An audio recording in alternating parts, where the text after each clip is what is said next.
పెదకాకాని అన్న పేరు ఎందుకు వచ్చిందో తెలుసా అండి? దానికి పెదకాకాని కాదు, దాని పేరు కాకాని. కాకాని అని పేరు రావడానికి ఒక పెద్ద కథ చెప్తారు, ఒక పెద్ద విషయం ఉంది, స్థల పురాణం. అక్కడ భారద్వాజ మహర్షి ఒకానొకప్పుడు యజ్ఞం చేస్తున్నారు. యజ్ఞం చేస్తూ హవిస్సుని అక్కడ అగ్నిహోత్రంలోకి సమర్పిస్తున్నారు. ఎక్కడ నుంచి వచ్చేదో ఒక కాకి వచ్చి యజ్ఞగుండం మీద వాలి ఆ హవిస్సుని పట్టుకుని తినేసేది. ఎన్ని మాటలు తరిగినా వెళ్ళేది కాదు. మీకు ఇప్పటికీ దేవాలయంలో కనపడుతుంది, ఆ కాకి ఉన్నటువంటి మంటపం కనపడుతుంది, బొమ్మలేసి ఉంటాయి. అది చూసి భారద్వాజ మహర్షి మిగిలిన ఋషులతో కాకి తినేస్తోంది, కాకి ముట్టుకోకూడదు కదా, ఈ కాకి ఎక్కడి నుంచి వచ్చింది అని అడిగారు. అప్పుడు ఆ కాకి మనుష్య భాషలో మాట్లాడింది, నేను ఒక ఋషి శాపం చేత ఇటువంటి కాకస్వరూపాన్ని పొందాను.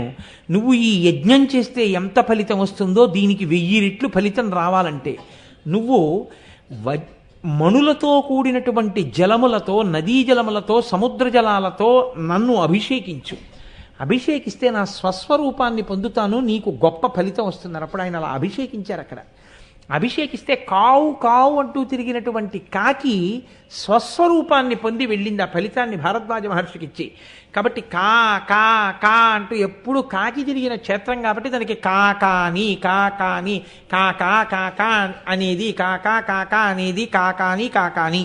అది ఊరు పెరగడంలో చిన్న కాకాని పెద్ద కాకాని వేరుపడింది తప్ప క్షేత్రం పేరు కాకా అని. కాకా అంటే కాకి, కాకాని అదే పేరు వచ్చేసింది, ఒక కాకి పేరు మీద వచ్చిన క్షేత్రం.